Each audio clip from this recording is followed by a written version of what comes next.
What could have driven a young woman to take her own life quietly in a college dorm room?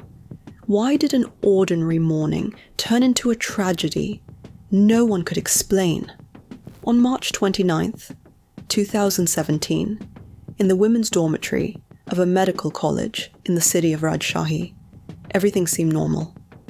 Rauda Atif's roommate, Sirat Parvin Mahmood, knocked on her door. There was no answer. Rauda always let someone know if she was leaving, so the silence felt troubling. Sirat called her name and then cautiously checked the door's peephole. In the same moment she froze. Rauda was hanging from a scarf tied to the chandelier. Sirat's scream brought the whole floor running. The students rushed to the door, forced it open with a shoulder, and burst inside. There were no signs of disturbance. The bed was neatly made. A frying pan with food sat on the stove, and nearby lay a knife and chopped vegetables.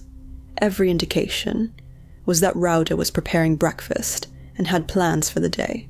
The police arrived in less than an hour, but the preliminary investigation was rushed. No one prevented the students who found the scene from walking through the room, so potential evidence was disrupted. That same day, the college administration declared that the student had killed herself. Yet, many things did not add up. There was no sign of forced entry at the door, and Rauda's behavior in the days before gave no indication of despair. Why would a young woman, full of strength and plans, suddenly end her life? That question became the start of a story, hiding a mystery far deeper than the official version. When Rauda Atif turned 8, her family left the Maldives and moved to Bhopal, India. It seemed like a chance for a new life, but the city already bore the scar of tragedy. In 1984, a massive toxic gas leak at a chemical plant took countless lives and left a lasting impact on public health. 2 decades after the disaster, the Atif family settled in Bhopal. Rauda's father, Muhammad Atif, worked as a physician in a local hospital, caring for victims of the industrial accident's aftermath. Her mother, Aminath, focused on home and Rauda's upbringing. They lived modestly, yet in peace and harmony. Rauda adjusted quickly to her new life, school, friends, the busy city streets.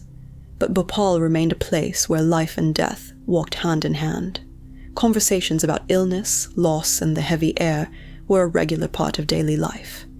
It was in that atmosphere that Rauda recognized the fragility of human life and first showed interest in medicine. A few years later, the family returned to the Maldives, but the memories of Bhopal never left her. That city, marked by tragedy, became a symbol of human resilience and a lasting reminder of what happens when people turn a blind eye. Maybe that's when something took root in Rauda, a deep desire to help others, a purpose that would later shape her entire life. Rauda Atif spent her teenage years in the Maldives. Quiet and thoughtful, she still stood out, especially because of her striking looks, fair skin, and eyes the color of the ocean. When she was just 14, she took part in a televised campaign focused on protecting the environment. That's when a photographer noticed her and suggested a beachside photo shoot. That shoot went viral. One image, Rauda standing waist-deep in the sea, locking eyes with the camera, spread across the internet like wildfire. People started calling her the girl with ocean eyes. Soon modeling agencies from all over started reaching out, offering contracts and promising opportunities.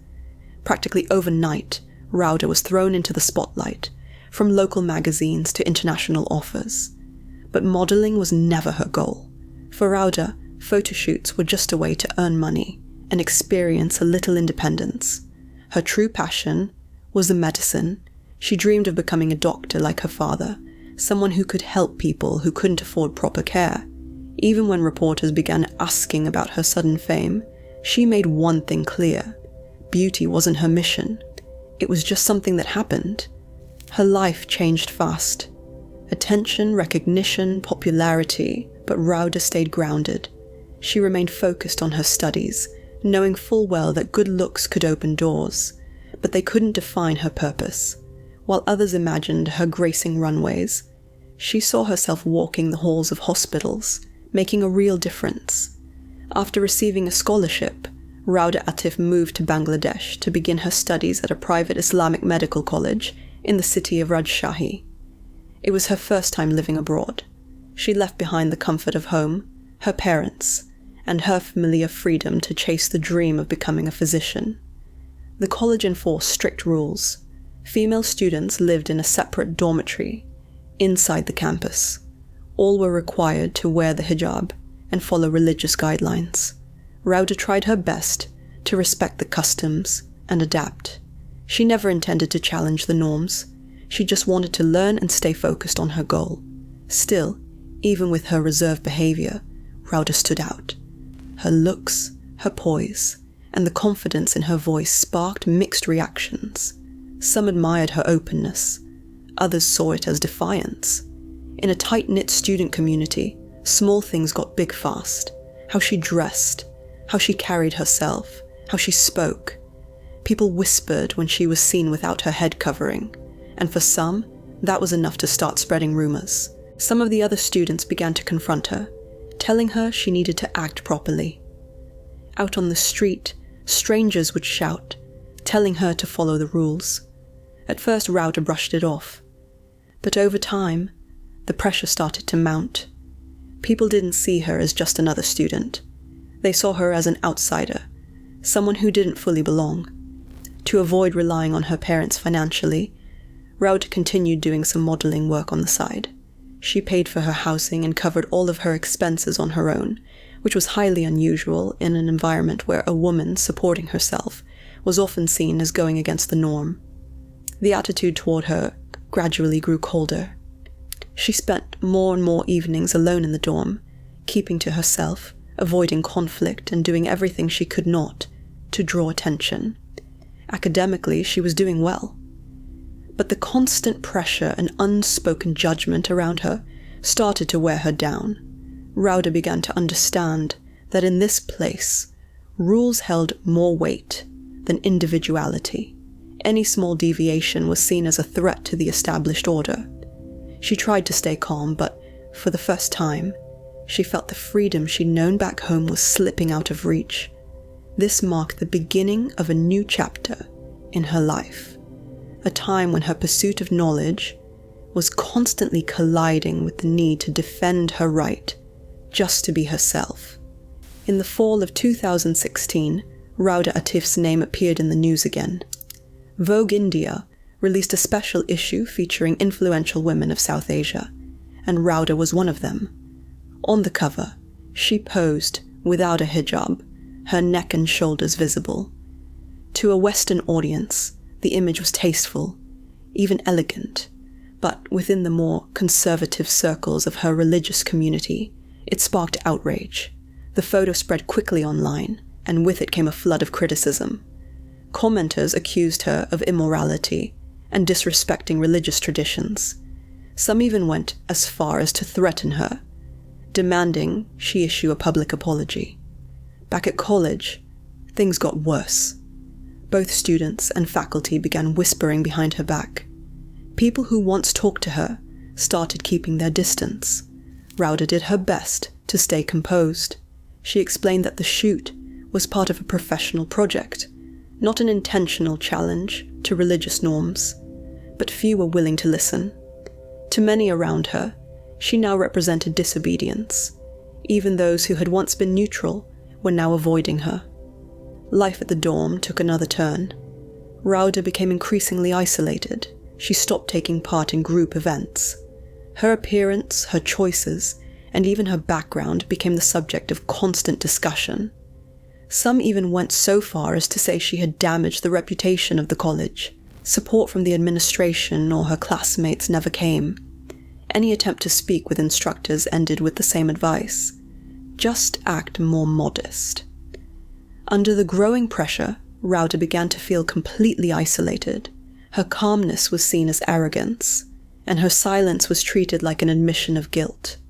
After the magazine cover incident, Rauda Atif's life at the college changed for good.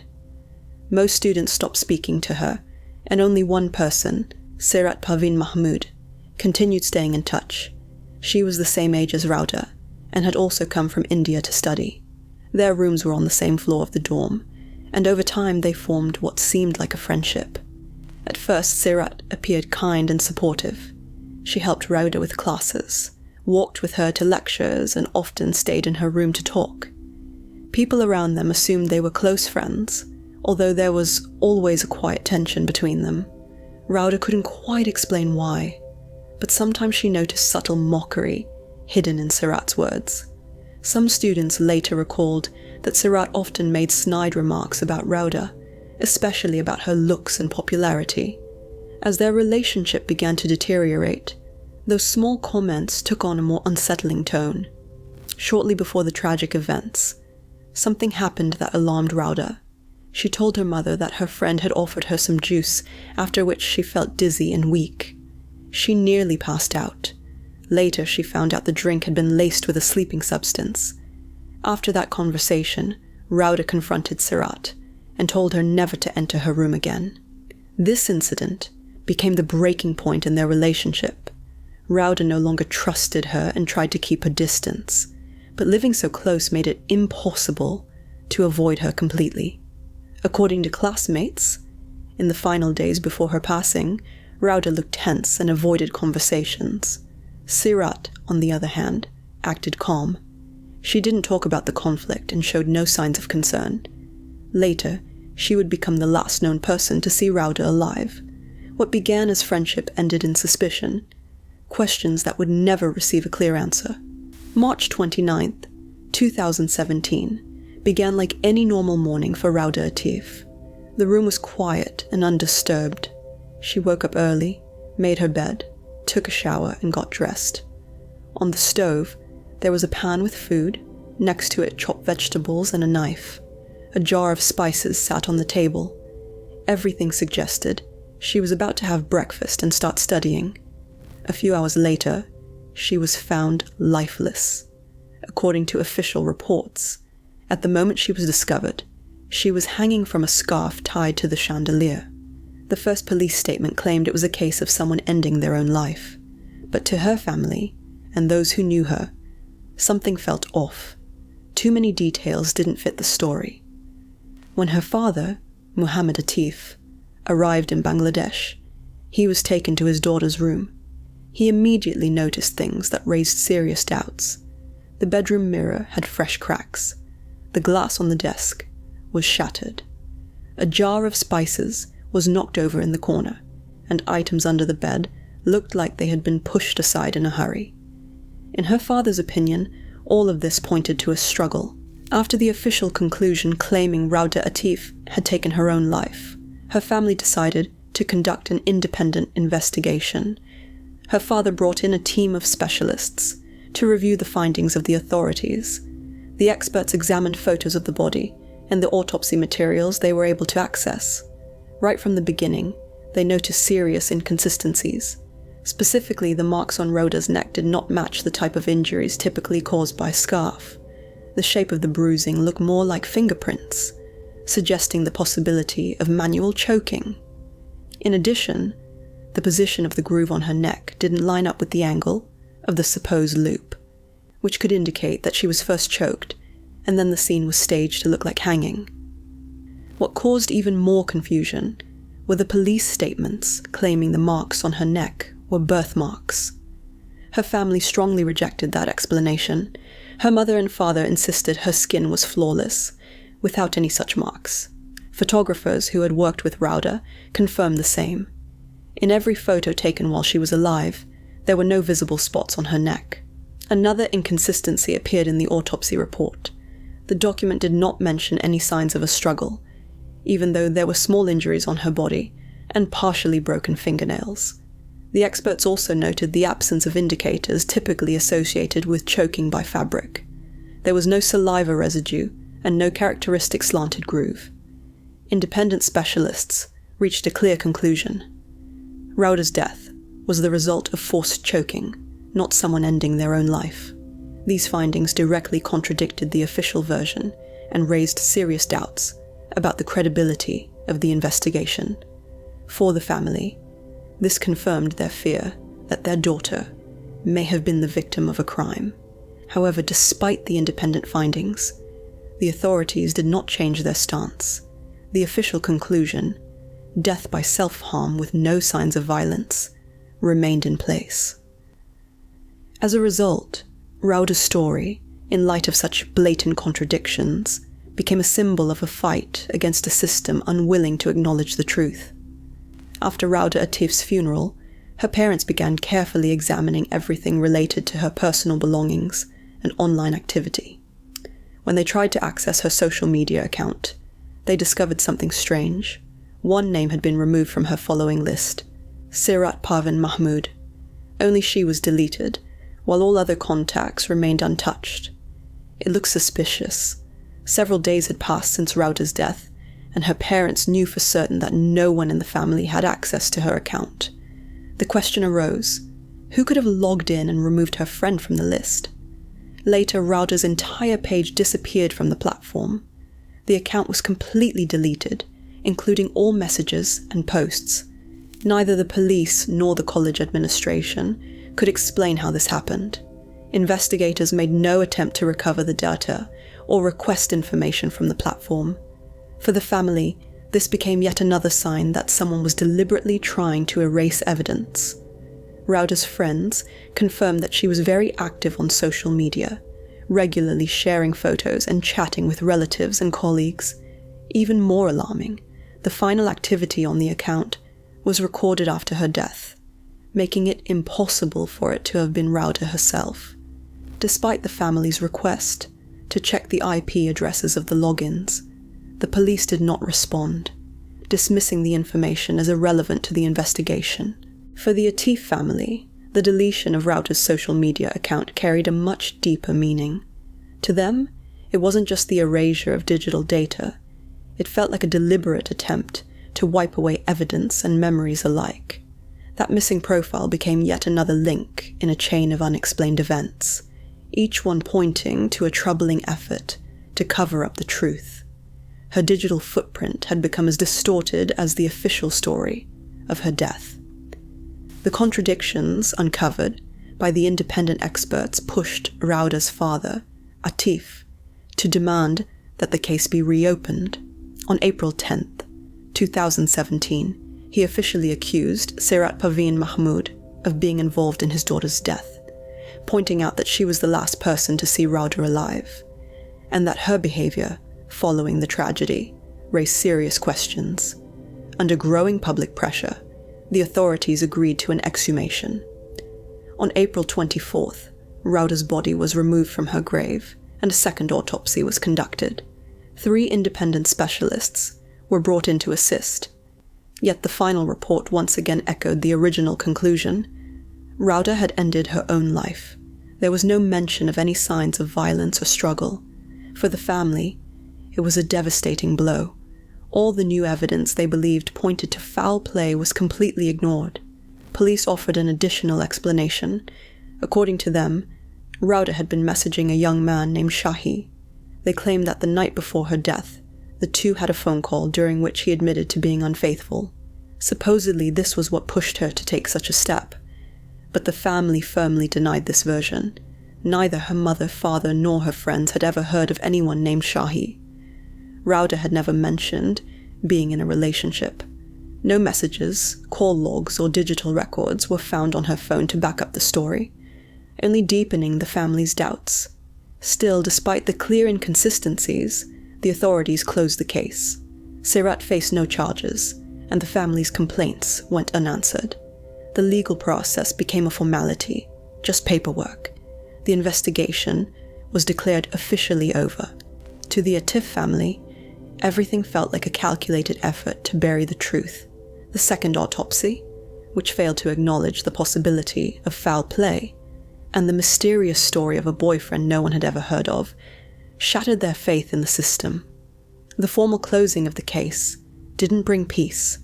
It only confirmed that justice had never truly been pursued. After the case was shut down, Rauda Atif's parents, Mohammed and Aminath, refused to accept the official version of events. They continued to file appeals, contact courts, and reach out to international organizations, demanding an independent investigation. But the responses were always the same. No grounds for review. Still, They kept telling their daughter's story. They spoke to journalists, gave interviews, and tried to shine a light on what they saw as clear mistakes in the investigation. Years have passed, but her parents remain convinced their daughter did not end her own life. To them, Rauda's death was no accident. It was a crime that went unpunished. They see her story as a reflection of how societal pressure can destroy someone who doesn't conform to expectations. Rauda Atif's story never got the closure it deserved. It remains an unanswered question, one that lingers in the silence of those who chose not to speak. Her name became a symbol, a reminder of the cost of independence, and of how, even after death, her eyes, the same ones that once made her famous, remained open to a world that refused to understand her.